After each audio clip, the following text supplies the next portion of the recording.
সকালবেলা আসছি কারণ বাজার মাছ নিতে। আমার বউ বলেছে গতকাল রাতে মাছ লাগবে, তা মাছ নিতে আসছি। এখন কারণ বাজার মোটামুটি মাছ বাজার পানির নিচে। কারণ বাজার মাছ বাজার এখন পানির নিচে।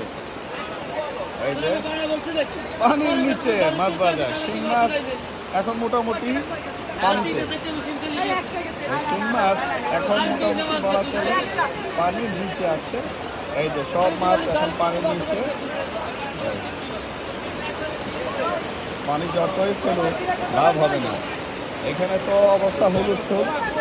হ্যাঁ, যে যা পাচ্ছে দেখে নেন, বেছে নেন। এই মাছ চলে যাচ্ছে, তারা দৌড়াচ্ছে। এই তো মাছ চলে যাচ্ছে। তবে একটা উপদেশ সবাইকে দিয়ে দেয়, যারা